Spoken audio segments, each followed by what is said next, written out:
Hi everyone, this is Neha. Welcome back to the channel. Hope you all are doing great. तो बच्चा कल हम लोगों ने स्टार्ट करा था इंडियन इको का हमारा chapter number 2 Indian economy 1950 to 1990। देखो क्या क्या पढ़ लिया था हम लोगों ने कल की क्लास में। कल की क्लास में सबसे पहले हम लोगों ने देखा था इकोनॉमिक सिस्टम क्या होता है।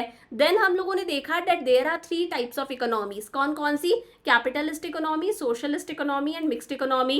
इंडिया ने कौन सी इकोनॉमी अपनाई? हम लोगों ने मिक्स्ड इकोनॉमी अपनाई, जिसमें हमें कैपिटलिज्म और सोशलिज्म दोनों के बेनिफिट्स मिल जाते हैं। फिर हम लोगों ने देखा कि 1950 में हम लोगों ने क्या सेटअप करा। 1950 में हम लोगों ने सेटअप करा प्लानिंग कमीशन, और हम लोगों ने हमारे देश के ग्रोथ और डेवलपमेंट के लिए किसका सहारा लिया? इकोनॉमिक प्लानिंग का सहारा लिया। हम लोगों ने 5 ईयर प्लान्स बनाए हमारी कंट्री की ग्रोथ और डेवलपमेंट के लिए। तो देखो 5 ईयर प्लान्स तो हमारे कोर्स में नहीं है, हमारे कोर्स में है long term goals of planning, जिसे हम common goals of 5 year plans भी बोलते हैं, ऑब्जेक्टिव्स ऑफ प्लानिंग भी बोलते हैं। यानी कि ये कुछ लॉन्ग टर्म गोल्स है जिन्हें अचीव करने में हमें 20-20 साल लग जाते हैं। तो 4 कौन कौन से लॉन्ग टर्म गोल्स के बारे में हम लोगों ने पढ़ा था? Number 1 is GDP growth, second आता है modernisation, third is self reliance and self sufficiency, और फोर्थ है इक्विटेबल डिस्ट्रीब्यूशन ऑफ इनकम, जिसे हम इक्विटी भी बोलते हैं। तो यहाँ तक का सब कुछ हम लोगों ने काफी डिटेल में पढ़ लिया, एंड आई होप आप लोग साथ साथ में पढ़ते जा रहे हो, कुछ भी पेंडिंग नहीं है। अब देखो आगे हमें क्या पढ़ना है। ये जो 40 ईयर्स तक का पीरियड था 1950 से 1990 तक का, इस पीरियड के अंदर हमारे agriculture sector, industrial sector, foreign trade, इन तीनों सेक्टर्स के अंदर क्या क्या चेंजेस आए, प्लस ये 40 साल तक हम लोगों ने जो पॉलिसी अपनाई थी, उन पॉलिसीज का हमारी इकोनॉमी पर क्या तो गुड इम्पैक्ट रहा, क्या बैड इम्पैक्ट रहा, ये सारी चीजें हमें इस चैप्टर में पढ़नी है। तो देखो आज की क्लास में हम लोग हमारा एग्रीकल्चर सेक्टर पूरा कंप्लीट कर लेंगे। देन कल की क्लास में हम लोग इंडस्ट्रियल सेक्टर, फॉरेन ट्रेड और गुड इम्पैक्ट, बैड इम्पैक्ट करके इस चैप्टर को कंप्लीट करेंगे। शुरू करें फटाफट से। तो देखो एग्रीकल्चर सेक्टर हम लोग शुरू कर रहे हैं, और एग्रीकल्चर सेक्टर के अंदर क्या हुआ 1950 से 1990 तक पढ़ने से पहले हम लोग पीछे वाला रिवाइज करते हैं कि इंडिपेंडेंस से पहले जो ब्रिटिशर्स हम पर रूल कर रहे थे, तब हमारा एग्रीकल्चर सेक्टर कैसा था, जो हम लोगों ने चैप्टर नंबर 1 के अंदर पढ़ा था। तो देखो हमारा एग्रीकल्चर सेक्टर कैसा था? बैकवर्ड था।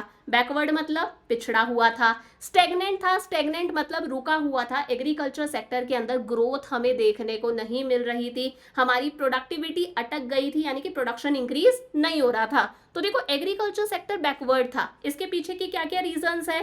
पहली बात तो एग्रीकल्चर सेक्टर के अंदर प्रोडक्शन कम था, हमारा आउटपुट कम था, हमारी प्रोडक्टिविटी कम थी।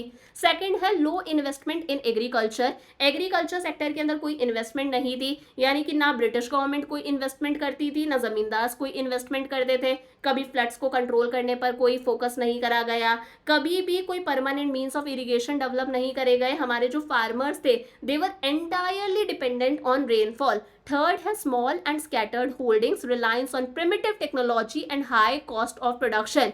पहली बात तो हमारे जो किसान थे उनके पास में small small pieces of land थे, यानी कि छोटे छोटे से पीसेस ऑफ लैंड है, और वो लैंड भी कैसे है? स्कैटर्ड है, टुकड़ों के अंदर है, कि एक पीस ऑफ लैंड यहाँ है, एक लैंड वहां है, तो वो at a same point of time दोनों लैंड्स पर फार्मिंग नहीं कर सकता। छोटे छोटे से लैंड्स हैं, उन पर वो मशीनें नहीं चला सकता, बेचारा प्रिमिटिव टेक्नोलॉजी यूज करता था, पुरानी टेक्नोलॉजी यूज करता था, उसकी कॉस्ट ऑफ प्रोडक्शन बहुत ज्यादा आती थी। और लास्ट है subsistence outlook of the farmers.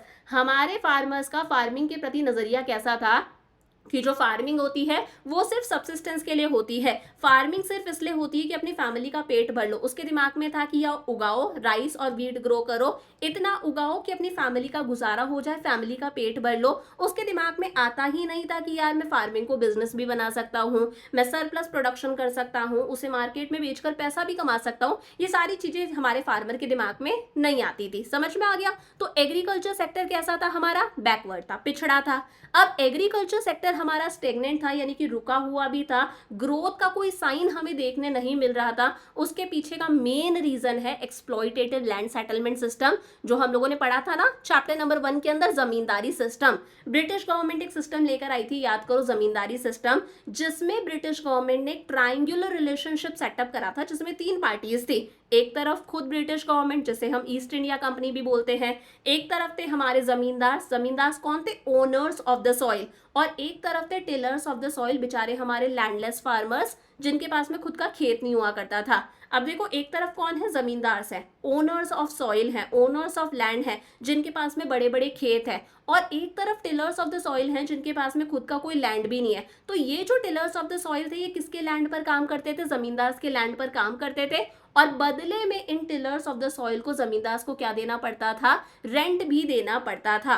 तो ब्रिटिश गवर्नमेंट जमींदार्स को बोलती है, जमींदार्स तुम्हें रेंट मिल रहा है, अब तुम्हें हमारा एक काम करना पड़ेगा, तुम इन टिलर्स ऑफ द सॉइल से टैक्स कलेक्ट करो। टैक्स का नाम क्या था, land revenue. Land revenue collect करके लाके हमें दो। अगर तुम ऐसा करते हो तो ठीक है, मतलब डेडलाइन तक अगर तुम लोगों ने टैक्स कलेक्ट करके लाके हमें नहीं दिया तो हम तुमसे तुम्हारी जमीन छीन लेंगे, हम तुमसे तुम्हारी जमींदारी छीन लेंगे। तो कहीं ना कहीं ये जो जमींदारी सिस्टम, ये जो लैंड सेटलमेंट सिस्टम था, ये एक्सप्लॉयटेटिव था। एक्सप्लॉयटेटिव क्यों था, क्योंकि कहीं ना कहीं ब्रिटिश गवर्नमेंट की बल्ले बल्ले हो रही है, जमींदार्स को अच्छा खासा अपना रेंट मिल रहा है टिलर्स ऑफ द सॉइल से, कहीं ना कहीं हमारे टिलर्स ऑफ द सॉइल का क्या हो रहा था, एक्सप्लॉयटेशन, उसका शोषण हो रहा था। वो बेचारा रेंट भी पे कर रहा है, वो बेचारा लैंड रेवेन्यू भी पे कर रहा है, उसके पास में पैसा बचता ही नहीं था, सिर्फ इतना ही पैसा बचता था कि भाई 2 वक्त की रोटी का गुजारा हो जाए। सेकेंड है फोर्स्ड कॉमर्शलाइजेशन ऑफ एग्रीकल्चर। देखो ब्रिटिश रूल के टाइम पर ब्रिटिश गवर्नमेंट ने हमारे फार्मर्स को फोर्स करा कि अब से तुम फूड क्रॉप्स ग्रो मत करो, तुम राइस ग्रो मत करो, वीट ग्रो मत करो, तुम कैश क्रॉप्स ग्रो करो, तुम कॉटन ग्रो करो, तुम जूट ग्रो करो, तुम इंडिगो ग्रो करो। क्यों, क्योंकि इन सब की डिमांड थी ब्रिटेन के अंदर, टेक्सटाइल इंडस्ट्रीज के अंदर, वहां पर ये सारी चीजें यूज करी जाती थी एज अ रॉ मटेरियल। तो कहीं ना कहीं हमारे फार्मर्स को फोर्स कराना कि फूड क्रॉप से तुम कैश क्रॉप्स पर शिफ्ट कर जाओ, ये फोर्स्ड कमर्शलाइजेशन हुआ।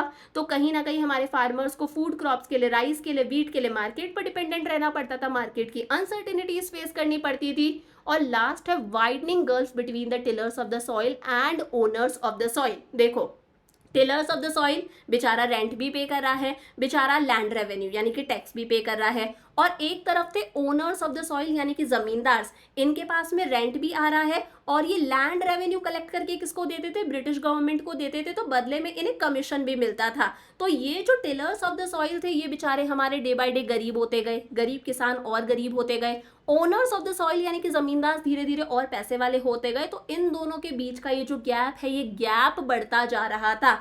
जो जमींदार थे वो अपने पैसे को अपनी लाइफ की लग्जरीज पर स्पेंड करते थे, एक लैविश लाइफ जीते थे, और बेचारे टिलर्स ऑफ द सॉइल के पास में सिर्फ इतना ही पैसा बचता था कि 2 वक्त की रोटी का गुजारा हो जाए। तो एग्रीकल्चर सेक्टर कैसा था हमारा, स्टेगनेंट था। समझ में आ गया। तो ऐसा था हमारा एग्रीकल्चर सेक्टर इंडिपेंडेंस से पहले जब ब्रिटिशर्स हम पर रूल कर रहे थे। अब देखो 1950 से 1990 तक क्या हुआ। 1950 से 1990 तक हमारे एग्रीकल्चर सेक्टर के अंदर हमारी सरकार ने बहुत सारे चेंजेस करे, हम आज़ाद हो गए थे, सरकार थी, सरकार बहुत सारे चेंजेस लेकर आई। तो उन चेंजेस को ही हम क्या बोलते हैं, रिफॉर्म्स बोलते हैं। और इन रिफॉर्म्स को हम 2 कैटेगरीज में डिवाइड करते हैं। एक है लैंड रिफॉर्म्स, लैंड रिफॉर्म्स का ही दूसरा नाम है इंस्टीट्यूशनल रिफॉर्म्स, और दूसरे हैं टेक्निकल रिफॉर्म्स यानी कि टेक्नोलॉजी में चेंज आया। समझ में आ गया। रिफॉर्म्स को 2 कैटेगरीज में डिवाइड करा, लैंड रिफॉर्म्स जिसका दूसरा नाम है इंस्टीट्यूशनल रिफॉर्म्स, और एक तरफ है हमारे टेक्निकल रिफॉर्म्स। तो देखो सबसे पहले हम लैंड रिफॉर्म्स के बारे में पढ़ते हैं। लैंड रिफॉर्म्स क्यों आए। देखो लैंड रिफॉर्म्स का मेन मकसद था एग्रीकल्चर सेक्टर के अंदर ये जो इनइक्वालिटी थी ना, कि जमींदार धीरे धीरे और पैसे वाले होते जा रहे थे, बेचारे टिलर्स ऑफ द सॉइल और गरीब होते जा रहे थे, इस इनइक्वालिटी को दूर करने के लिए क्या आए, लैंड रिफॉर्म्स आए। इसमें सबसे पहली चीज हुई अबॉलिशन ऑफ इंटरमीडियरीज, यानी कि वो जो जमींदारी सिस्टम था उस जमींदारी सिस्टम को क्या करा गया, खत्म करा गया। ये ब्रिटिश गवर्नमेंट है यानी कि ईस्ट इंडिया कंपनी है, ये हमारे पीजेंट्स है, पीजेंट्स मतलब टिलर्स ऑफ द सॉइल, जो कल्टीवेशन करते हैं, जो फार्मिंग करते हैं, बेचारे लैंडलेस फार्मर्स, जो किसके खेत पर काम कर रहे थे, जमींदार के खेत पर काम कर रहे थे, और बदले में इन्हें क्या देते थे, ये रेंट भी पे करते थे। इन जमींदार को ही खत्म कर दिया गया, इस इंटरमीडियरी को खत्म कर दिया गया। ये इंटरमीडियरी क्यों है, क्योंकि ये जमींदार क्या करते थे, पीजेंट से, टिलर्स ऑफ द सॉइल से टैक्स कलेक्ट करते थे, लैंड रेवेन्यू कलेक्ट करके किसे देते थे, ब्रिटिश गवर्नमेंट को देते थे। तो इस इंटरमीडियरी को क्या कर दिया गया, खत्म कर दिया गया। इंटरमीडियरीज जो थे स्टेट के बीच में यानी कि सरकार और हमारे टिलर्स ऑफ द सॉइल के बीच के इंटरमीडियरीज यानी कि जमींदार, इस जमींदारी सिस्टम को क्या करा गया, खत्म करा गया। और ओनरशिप राइट किसे दिया गया, टिलर्स ऑफ द सॉइल को।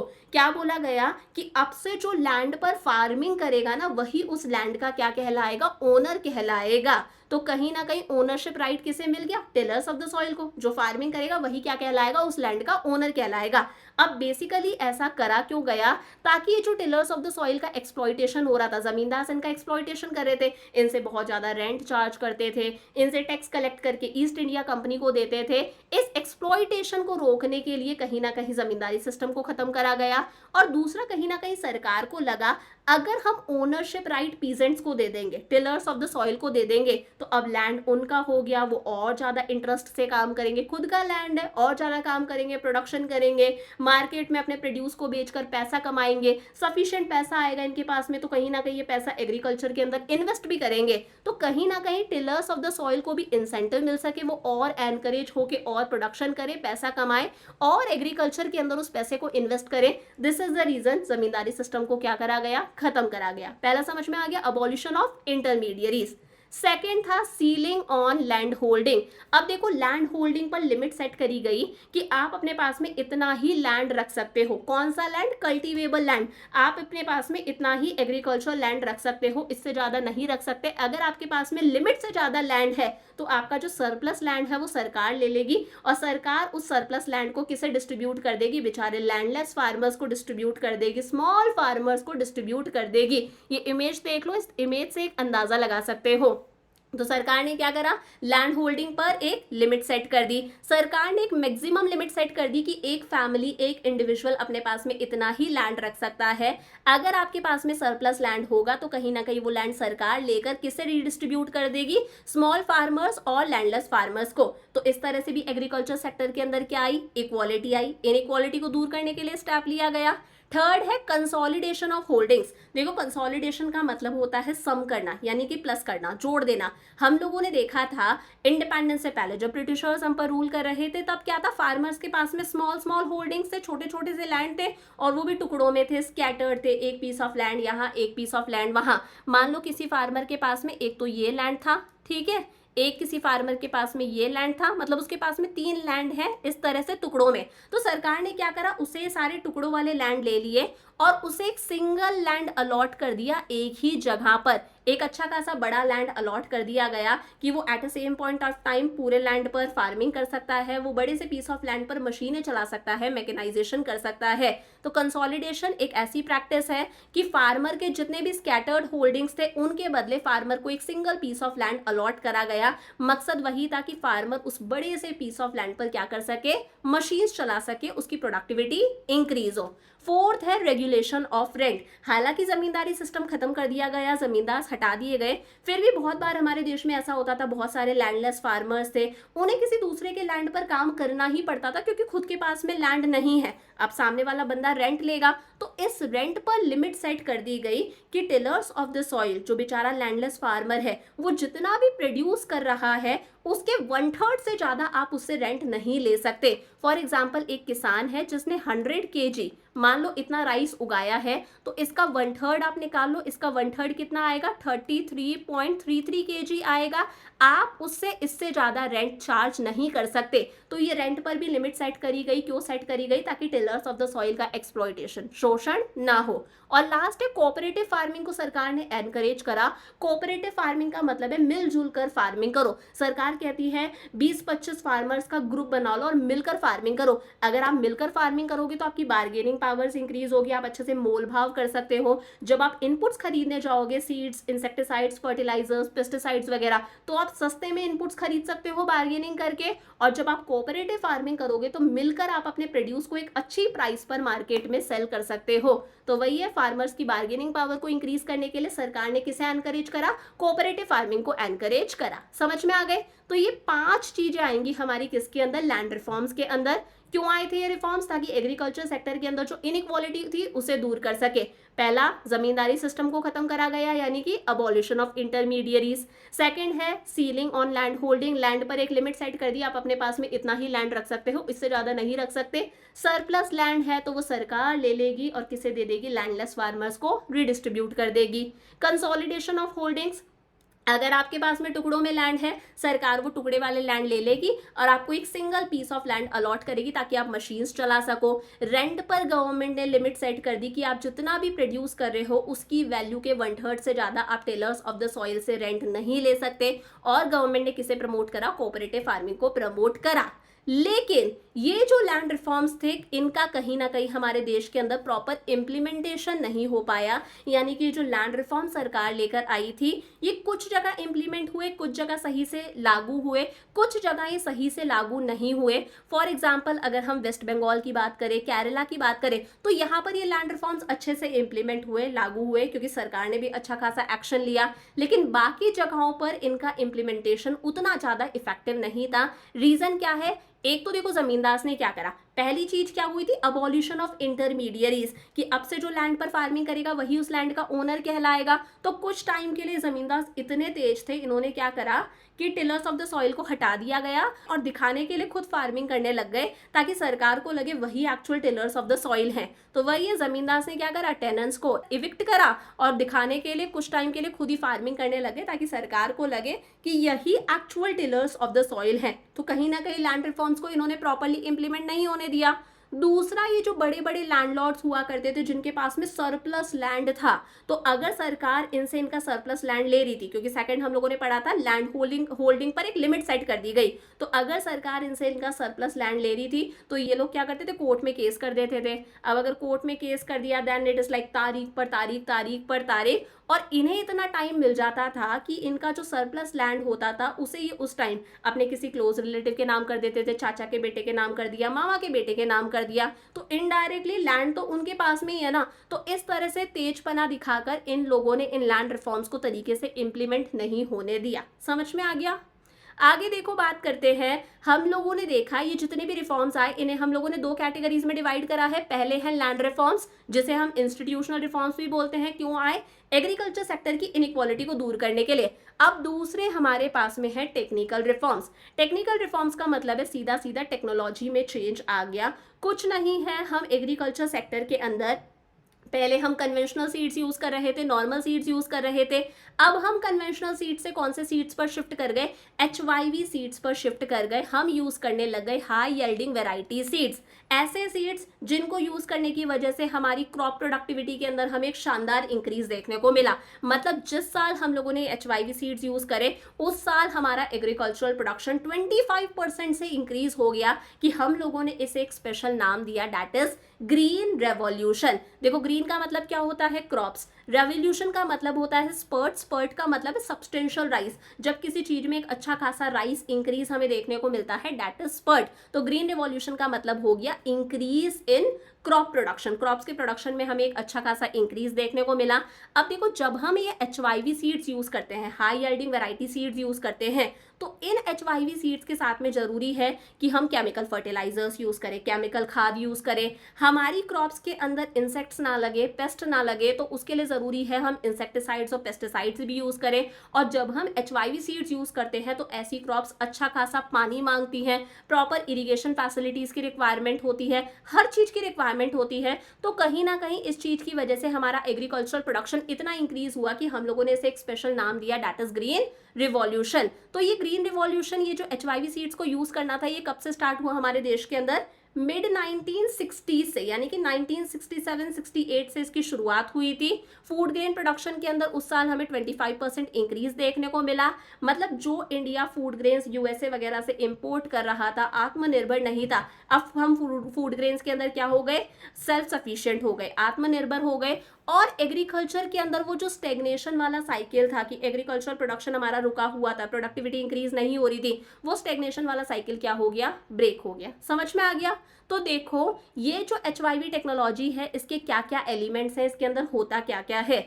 नंबर 1 है use of HYV seeds. HYV technology के अंदर हम HYV सीड्स को यूज करते हैं, हाई यील्डिंग वैरायटी सीड्स को यूज करते हैं। और इनको यूज करने की वजह से बीट है, चाहे बाजरा, मेज, ज्वार, कॉटन, हर तरह की क्रॉप्स के अंदर हमें क्या देखने को मिला? इंक्रीज देखने को मिला। सेकंड है यूज ऑफ केमिकल फर्टिलाइजर्स। जब हम HYV सीड्स यूज करते हैं तो उस टाइम पर हमें केमिकल फर्टिलाइजर्स यूज करने पड़ते हैं। तो पहला सेकंड हो गया, हम लोगों ने केमिकल फर्टिलाइजर्स यूज करे। इन क्रॉप्स के अंदर इंसेक्ट्स लगने के चांसेस बहुत ज्यादा होते हैं, पेस्ट कीड़े वगैरह लगने के चांसेस बहुत ज्यादा होते हैं, तो हम लोगों ने इंसेक्टिसाइड्स और पेस्टिसाइड्स को यूज करना स्टार्ट करा। और हमारी सरकार ने इस काम के लिए 14 सेंट्रल प्लांट प्रोटेक्शन सेंटर्स भी डेवलप करे। नंबर आपको याद रखना है, कितने central plant protection centres develop करे हमारी सरकार ने? 14 central plant protection centres develop करे। और ये क्रॉप्स अच्छे से पानी मांगती हैं तो कहीं ना कहीं इरिगेशन फैसिलिटीज भी डेवलप करी सरकार ने। बहुत सारे मेजर इरिगेशन प्रोजेक्ट सेटअप करे, माइनर इरिगेशन प्रोजेक्ट सेटअप करे। मतलब 1951 के अंदर हमारा सिर्फ 17% लैंड ही ऐसा था which was covered under permanent means of irrigation. ये इंक्रीज होके, ये प्लान पीरियड था, इस टाइम पर ये इंक्रीज होके 45% हो गया, कि मतलब अब हमारा 45% एरिया ऐसा था which was covered under permanent means of irrigation, कि हमें रेनफॉल पर डिपेंडेंट होने की रिक्वायरमेंट नहीं है। तो समझ में आया हम लोगों ने क्या देखा? HYV टेक्नोलॉजी हम लोग यूज करने लगे, इसकी वजह से क्रॉप प्रोडक्शन इतना इंक्रीज हुआ कि हम लोगों ने इसे एक स्पेशल नाम दिया, दैट इज ग्रीन रेवोल्यूशन। 4 चीजें आती है इसके अंदर, एक तो खुद HYV सीड्स, दूसरा है केमिकल फर्टिलाइजर्स, थर्ड है इंसेक्टिसाइड्स और पेस्टिसाइड्स यूज करने पड़ेंगे, और लास्ट है एक्सपेंशन ऑफ इरिगेशन फैसिलिटीज, क्योंकि ये क्रॉप्स अच्छे से पानी मांगती हैं, इन क्रॉप्स को डीपली इरिगेट करना जरूरी है। अब देखो, ये जो ग्रीन रिवॉल्यूशन था इसे हम 2 फेजेस के अंदर पढ़ते हैं, एक है इसका फेज 1 और एक है फेज 2। यहाँ पर ये 2 गलत लिखा है, इट इज TWO। तो ये जो ग्रीन रिवॉल्यूशन है इसके हमारे पास में 2 फेजेस है।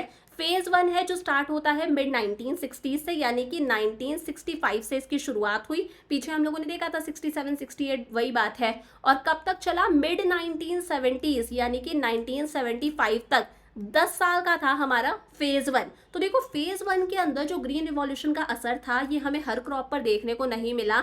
ग्रीन रिवॉल्यूशन का असर हमें सिर्फ 2 क्रॉप्स पर देखने को मिला, व्हीट और राइस। ग्रीन रिवॉल्यूशन की वजह से व्हीट और राइस की ही प्रोडक्टिविटी इंक्रीज हुई, इसका असर दूसरी क्रॉप्स पर देखने को नहीं मिला। और कहीं ना कहीं इसी वजह से इसका असर हमें सिर्फ उन्हीं स्टेट्स पर देखने को मिला जहां पर व्हीट और राइस ग्रो करा जाता था। तो पंजाब, आंध्र प्रदेश, तमिलनाडु, यहाँ पर व्हीट और राइस ग्रो करा जाता था, यहीं पर हमें सिर्फ ग्रीन रिवॉल्यूशन का असर देखने को मिला। और ये जो पहला फेज था, इस फेज के अंदर ग्रीन रिवॉल्यूशन का फायदा सिर्फ उन फार्मर्स ने उठाया जिनके पास में फाइनेंशियल रिसोर्सेज थे। देखो HYV टेक्नोलॉजी महंगी होती है क्योंकि आपको पहले HYV सीड्स खरीदने जो अपने आप में एक्सपेंसिव है, फिर केमिकल फर्टिलाइजर्स की रिक्वायरमेंट है, इंसेक्टिसाइड्स भी चाहिए, पेस्टिसाइड्स भी चाहिए, प्रॉपर्ली डीपली आपको इरिगेट भी करना है, so it requires a lot of money. So सिर्फ रिच फार्मर्स ही इसका बेनिफिट उठा पाए थे, क्योंकि हमारे जो गरीब किसान है वो तो अफोर्ड नहीं कर सकते थे। तो वही है, पहले फेज के अंदर ग्रीन रिवॉल्यूशन का असर सिर्फ 2 क्रॉप्स पर देखने को मिला, व्हीट और राइस, और सिर्फ व्हीट और राइस ग्रोइंग स्टेट्स पर असर देखने को मिला, पंजाब, आंध्र प्रदेश और तमिलनाडु। और सिर्फ रिच फार्मर्स जिनके पास में फाइनेंशियल रिसोर्सेज थे उन्होंने इसका फायदा उठाया। So it was limited to few areas of the country. लेकिन जो इसका सेकंड फेज था, यानी कि मिड 1970s, यानी कि 1975 से लेकर मिड 1980s यानी कि 1985 तक, अगेन जो 10 साल का फेज था उसके अंदर ग्रीन रिवॉल्यूशन वाइड स्प्रेड हो गया। अब ये सिर्फ व्हीट और राइस तक सीमित नहीं था, ये लगभग हर क्रॉप तक पहुंच चुका था। ग्रीन रिवॉल्यूशन की वजह से हर क्रॉप का प्रोडक्शन इंक्रीज हो रहा था, चाहे वो मेज है, चाहे वो ज्वार है, चाहे वो बाजरा है, और लगभग ही हमारे पूरे देश में स्प्रेड हो गया था। हर स्टेट के अंदर इसका असर देखने को मिल रहा था। और सेकंड फेज के अंदर कहीं ना कहीं हमारी सरकार ने भी एक स्टेप लिया। सरकार ने देखा अगर सिर्फ रिच फार्मर्स इसका बेनिफिट उठाएंगे तो ये और अमीर हो जाएंगे, गरीब बेचारा गरीब रहेगा, रिच और पुअर के बीच का गैप बढ़ता जाएगा। तो सरकार ने बेचारे पुअर फार्मर्स को सब्सिडी दी, मॉनेटरी हेल्प दी कि वो HYV सीड्स खरीद सके, उन्हें फर्टिलाइजर्स और पेस्टिसाइड्स अवेलेबल करवाए सब्सिडाइज्ड रेट्स पर, यानी कि सस्ते के अंदर। तो सेकंड फेज के अंदर जो ग्रीन रिवॉल्यूशन था उसने हमारे स्मॉल फार्मर्स को भी कवर करा, और ये कहीं ना कहीं हमारे पूरे कंट्री में स्प्रेड हो गया। समझ में आ गया?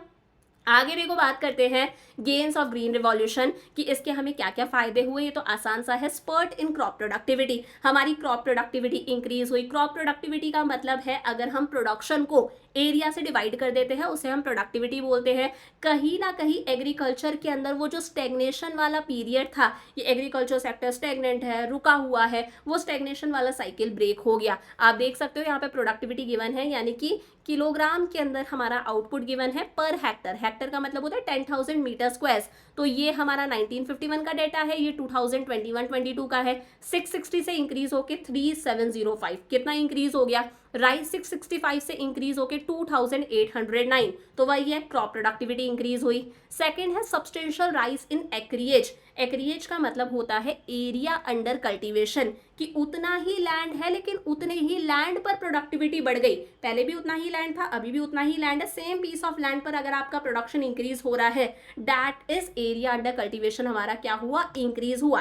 कैसे हुआ? देखो, आपने सीड सो करे हैं, यानी कि बीज बोए हैं, और आपकी फसल बनकर तैयार हो गई, उसे आप कट कर रहे हो, दैट इज हार्वेस्टिंग। सो बीज बोना और हार्वेस्टिंग के बीच का जो टाइम होता है उसे हम लोग क्या बोलते हैं? Gestation period. क्या कहते हैं? Gestation period. पहले ये जेस्टेशन पीरियड बहुत लॉन्ग हुआ करता था, 7-7, 8-8 महीने लग जाते थे, क्योंकि वही है, हम खाद यूज करते थे, नॉर्मल खाद यूज करते थे, मैन्योर्स वगैरह, पुराने सीड्स हम यूज करा करते थे, कन्वेंशनल सीड्स जो चल रहे थे। तो कहीं ना कहीं 8-10 महीने लग गए, फार्मर एक साल में एक ही क्रॉप उगा पाता था, और बाकी बचे हुए टाइम पर वो क्या करता था? फेलोइंग करता था। फेलोइंग का मतलब है वो अपने लैंड को ऐसे ही छोड़ देता था, उस पर कोई फार्मिंग नहीं कर रहा, ताकि लैंड की फर्टिलिटी दोबारा इंक्रीज हो सके, लैंड दोबारा से उपजाऊ हो जाए। लेकिन अब ग्रीन रेवोल्यूशन आया, हम HYV सीड्स यूज करने लगे, साथ में हम केमिकल फर्टिलाइजर्स यूज करने लगे, तो ये जो जेस्टेशन पीरियड 8-10 महीने का होता था, ये कम हो गया। अब सिर्फ 5-6 महीने में हमारी फसल बनकर तैयार हो जाती थी। सोइंग ऑफ सीड्स और हार्वेस्टिंग ऑफ क्रॉप्स के बीच का जो टाइम था, ये सिर्फ 5-6 महीने हो गया कि फटाफट से फसल बनकर तैयार हुई है। तो फार्मर अब डबल क्रॉपिंग करने लगा, वो एक साल में 2-2 क्रॉप्स उगाने लगा। फेलोइंग की रिक्वायरमेंट नहीं थी, क्योंकि हम केमिकल फर्टिलाइजर्स यूज करने लगे। तो वही है, उसकी प्रोडक्टिविटी इंक्रीज हो गई, हमारा एरिया अंडर कल्टीवेशन इंक्रीज हुआ। थर्ड है shift from subsistence farming to commercial farming. अब हमारे फार्मर की प्रोडक्टिविटी इंक्रीज होने लग गई। प्रोडक्टिविटी इंक्रीज होने लग गई तो फार्मर को मार्केटेबल सरप्लस होने लगा। मार्केटेबल सरप्लस का मतलब होता है फार्मर ने 100 kg प्रोड्यूस करा है, ये उसका टोटल प्रोडक्शन है। इसमें से सेल्फ कंजम्पशन वाला माइनस कर लेते हैं, वो जो ऑन फार्म कंजम्पशन होता है, वो अपनी फैमिली का पेट भरने के लिए जो राइस वीट यूज कर रहा है, खुद अपने घर के काम के लिए यूज कर रहा है, वो 60 kg हम लोगों ने माइनस कर दिया। तो ये जो 40 kg आया, इसे वो मार्केट में बेचकर पैसा कमा सकता है। इस 40 kg को हम लोग क्या बोलते हैं? Marketable surplus. वही लिखा है, surplus of farmer's output over and above his own farm consumption. ये 60 kg क्या है जो वो अपनी फैमिली का पेट भरने के लिए यूज में ले रहा है, ये ऑन फार्म कंजम्पशन है। इससे ज्यादा जो है ये 40 kg, ये क्या है? Marketable surplus. वो इसे मार्केट में बेचकर पैसा कमा सकता है। इसी को हम लोग बोलते हैं कमर्शियलाइजेशन ऑफ एग्रीकल्चर। तो कहीं ना कहीं पहले फार्मर कौन सी फार्मिंग करता था? Subsistence farming. सिर्फ इतना उगाता था कि उगा कर अपनी फैमिली का पेट भर लिया। अब वो कमर्शियल फार्मिंग करने लगा, मार्केटेबल सरप्लस होने लगा, जिसे वो मार्केट में बेचकर पैसा कमाने लगा, उसकी लिविंग कंडीशंस इंप्रूव हुई। फार्मर का नजरिया बदल गया, चेंज इन फार्मर्स आउटलुक। पहले फार्मर फार्मिंग को सिर्फ कैसे लेता था? फार्मिंग सब्सिस्टेंस के लिए होती है, अपनी फैमिली का पेट भरने के लिए होती है। अब उसके दिमाग में आने लगा कि यार ये तो बिजनेस है, मैं इसे अपने मार्केट में बेचकर पैसा कमा सकता हूँ। तो फार्मर अब फार्मिंग को सिर्फ सब्सिस्टेंस जैसा नहीं समझता था, उसका आउटलुक बदल गया। उसे समझ में आने लगा ये तो एक कमर्शियल वेंचर, एक बिजनेस भी है। और लास्ट है self sufficiency in food grain production and buffer stock. जो इंडिया पहले फूड ग्रेन्स यूएसए से इंपोर्ट करा करता था, याद करो मैंने पहले समझाया था, 1965 के अंदर यूएसए ने हमें थ्रेटन करा था कि अगर इंडिया ने पाकिस्तान के साथ में वॉर नहीं रोकी तो यूएसए हमें फूड ग्रेन सप्लाई करना बंद कर देगा। तो जो इंडिया फूड ग्रेन्स इंपोर्ट करा करता था, अब इंडिया फूड ग्रेन्स में क्या बन गया? सेल्फ सफिशिएंट बन गया। और आज हम इतने सेल्फ सफिशिएंट, इतने आत्मनिर्भर हैं कि हम फूड ग्रेन्स का बफर स्टॉक मेंटेन करके रखते हैं। बफर स्टॉक मतलब हम एक्स्ट्रा स्टॉक मेंटेन करके रखते हैं, ताकि अगर कल को कोई इमरजेंसी आ जाए, फ्लड्स आ जाए, अर्थक्वेक्स आ जाए, तो हम इसे यूज कर सके। कभी अगर मान लो फूड ग्रेन्स की शॉर्टेज है, तब हम इसे यूज कर सके। तो बफर स्टॉक का मतलब है हम इमरजेंसी सिचुएशन के लिए रिजर्व्स मेंटेन करके रखते हैं, राइस के, वीट के, इन सब चीजों के। और ये कॉन्सेप्ट कब आया था? 4th 5 ईयर प्लान के अंदर ये कॉन्सेप्ट आया था। बफर स्टॉक्स देखो हम क्यों मेंटेन करते हैं। पहला है पब्लिक डिस्ट्रीब्यूशन सिस्टम के लिए। पीडीएस सिस्टम होता है, पब्लिक डिस्ट्रीब्यूशन सिस्टम। इस सिस्टम के थ्रू जो लोग बिलो पॉवर्टी लाइन होते हैं उन्हें फूड ग्रेन सप्लाई करे जाते हैं बहुत ही सस्ते के अंदर। तो सरकार ये जो बफर स्टॉक्स मेंटेन करके रखती है, इतना सारा स्टॉक मेंटेन करके रखती है, इसी स्टॉक में से सरकार किन्हें सप्लाई करती है, जो लोग बिलो पॉवर्टी लाइन आते हैं बहुत सस्ते के अंदर। और सेकंड, अगर कोई इमरजेंसी सिचुएशन हो, कल को क्रॉप फेलियर हो जाए, हमारी फसल खराब हो गई, कोई नेचुरल डिजास्टर, फ्लड्स, अर्थक्वेक्स आ जाए, तभी भी हम इन बफर स्टॉक्स को यूज कर सकते हैं। समझ में आ गया? अब देखो, बात करते हैं लिमिटेशंस ऑफ ग्रीन रिवॉल्यूशन। हम लोगों ने गेन्स तो देख लिए, लिमिटेशंस, कमियां क्या है? ये क्वेश्चन ऐसे भी बन सकता है, gains of green revolution were significant. Green revolution का हमें अच्छे खासे गेन्स देखने को मिले, लेकिन ये सफिशिएंट नहीं है। सिग्निफिकेंट है, अच्छे खासे हमें गेन्स देखने को मिले, पीछे हम लोगों ने पढ़े हैं, लेकिन ये सफिशिएंट नहीं है। तो देखो, जब बुराई करनी है तब सिर्फ बुराई करेंगे। स्टिल ये लिमिटेड क्रॉप्स तक ही सीमित था। जो इसका ज्यादा असर था वो व्हीट और राइस पर ही देखने को मिला था। कहीं ना कहीं ग्रीन रिवॉल्यूशन की वजह से पल्सेस है, जूट है, कॉटन टी है, इनका as such increase in production हमें देखने को नहीं मिला। ज्यादातर ये कहाँ तक सीमित था? व्हीट और राइस तक सीमित था। अनइवन स्प्रेड था। ग्रीन रिवॉल्यूशन का असर हमें कुछ स्टेट्स में देखने को मिला, जैसे पंजाब, हरियाणा, महाराष्ट्र, तमिलनाडु, यहाँ पर हमें ग्रीन रिवॉल्यूशन के बेनिफिट्स देखने को मिले। कुछ जगहों पर हमें इसका फायदा देखने को नहीं मिला, जैसे बिहार, मध्य प्रदेश, उड़ीसा, ईस्टर्न यूपी। मतलब जो उस टाइम पर पुअर स्टेट्स थी, वो फार्मर्स इसका बेनिफिट नहीं उठा पाए, क्योंकि ये टेक्नोलॉजी हमारी कैसी थी? एक्सपेंसिव थी। तो इन जगहों पर इसका बेनिफिट देखने को नहीं मिला, अनइवन स्प्रेड हुआ। थर्ड है, लिमिटेड फार्मिंग पॉपुलेशन ही इसमें कवर हो पाई। देखो, एचवाईवी टेक्नोलॉजी कैसी होती है? एक्सपेंसिव होती है। एचवाईवी सीड्स यूज करने हैं, इंसेक्टिसाइड्स, फर्टिलाइजर्स, पेस्टिसाइड्स, पानी चाहिए। तो ये जो एचवाईवी टेक्नोलॉजी थी, ये बेचारे हमारे जो मार्जिनल फार्मर्स थे, यानी कि जो हमारे लैंडलेस फार्मर्स थे, उनकी पहुंच से बाहर थी। और लास्ट है इकोनॉमिक डिवाइड। इस टेक्नोलॉजी ने हमारी इकोनॉमी को दो हिस्सों में डिवाइड कर दिया। जो रिच फार्मर्स थे वो इस एचवाईवी टेक्नोलॉजी को यूज करके और रिच होते गए, अच्छा खासा प्रोडक्शन करके अपने प्रोड्यूस को मार्केट में बेचकर पैसा कमाने लगे। ये बेचारे हमारे गरीब किसान जो इस एचवाईवी टेक्नोलॉजी को यूज नहीं कर पाए, क्योंकि ये एक्सपेंसिव थी, तो कहीं ना कहीं हमारी इकोनॉमी डिवाइड हो गई और दो भागों में बट गई, rich farmers and poor farmers. तो ये रिच और पुअर के बीच का जो गल्फ था, ये गैप था, ये धीरे धीरे क्या होने लगा? इंक्रीज होने लगा। समझ में आ गया? लास्ट टॉपिक आता है इसके अंदर, एग्रीकल्चरल सब्सिडीज जो है वो वर्च्यू है या वाइस है। देखो, वाइस का मतलब होता है खराब है, वर्च्यू का मतलब है सही है। कुछ लोग बोलते हैं सब्सिडी सही है, कुछ लोग बोलते हैं सब्सिडीज गलत है। सब्सिडी का मतलब ही क्या होता है? Financial help. कोई किसान है, गरीब किसान है, उसे फाइनेंशियल हेल्प दे रहे हैं, वो क्या है? सब्सिडी है, ताकि वो अपना प्रोडक्शन वगैरह इंक्रीज कर सके। तो देखो, सबसे पहले देखते हैं एग्रीकल्चरल सब्सिडी अ वाइस। कुछ लोग इसे खराब बताते हैं, कुछ लोग कहते हैं it creates a huge burden on government finances. कुछ लोग कहते हैं यार सरकार इतना सब्सिडी देती है, सरकार के ऊपर फाइनेंशियल बर्डन बढ़ जाता है। ये लोग कहते हैं कि सब्सिडी देने के पीछे एक मकसद था। सब्सिडी क्यों दी थी? ताकि एचवाईवी टेक्नोलॉजी आई है, फार्मर्स को सब्सिडी देते हैं, उन्हें टेक्नोलॉजी सस्ते में अवेलेबल करवाते हैं, तो एटलीस्ट ये टेस्ट तो करेंगे कि एचवाईवी टेक्नोलॉजी कैसी है। जब मार्केट में एक नया फेस वॉश आता है तो क्रीम के साथ में फेस वॉश भी दिया जाता है फ्री में, एज अ फ्री सैंपल, ताकि लोग टेस्ट तो करें कि ये कैसा है। तो ये लोग बोलते हैं भाई सरकार का एक पर्पस था कि लोग टेस्ट करें एचवाईवी टेक्नोलॉजी कैसी है, पर्पस फुलफिल हो गया तो सरकार को सब्सिडी बंद कर देनी चाहिए, क्योंकि सरकार के ऊपर फाइनेंशियल बर्डन बढ़ता है।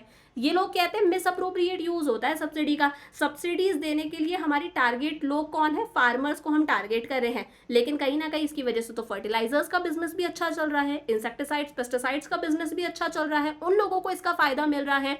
तो कहीं ना कहीं हमारे टारगेट बेनिफिशियरीज, हमारे गरीब किसान पीछे रह जाते हैं। फायदा इसका फर्टिलाइजर इंडस्ट्री उठा रही है। और थर्ड, ये लोग कहते हैं अगर हम सब्सिडी देंगे ना, फार्मर्स को कोई चीज सस्ते में अवेलेबल करवाएंगे, फ्री फोकट में अवेलेबल करवाएंगे, तो वो लोग उसकी इंपॉर्टेंस नहीं समझेंगे, वो कहीं ना कहीं वेस्टफुल कंजम्पशन करेंगे, उसे वेस्ट करेंगे, बिना सोचे समझे यूज करेंगे। तो ये लोग कहते हैं सब्सिडी देना गलत है।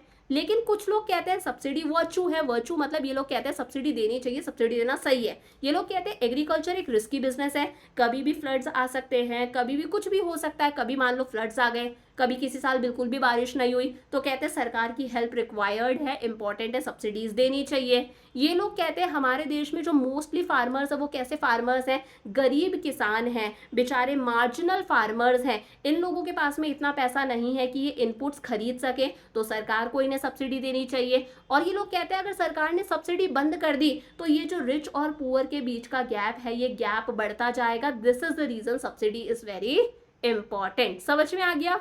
तो ये सारे चेंजेस आए हमारे देश के अंदर 1950 से 1990 तक एग्रीकल्चर सेक्टर के अंदर। अब हम कल क्या क्या पढ़ेंगे? कल हम सबसे पहले देखेंगे हमारे इंडस्ट्रियल सेक्टर में क्या क्या चेंजेस आए, देन हम लोग देखेंगे फॉरेन ट्रेड के अंदर क्या क्या चेंजेस आए, और ये जो हमारा पीरियड था 1950 से 1990 तक, इस पीरियड में हमारी सरकार ने जितनी भी पॉलिसीज अपनाई उसका हमारी इकोनॉमी पर क्या बैड इम्पैक्ट रहा, क्या गुड इम्पैक्ट रहा। तो लेक्चर अच्छा लगा तो लाइक कर देना। I will see you tomorrow. Lots of love. Bye bye.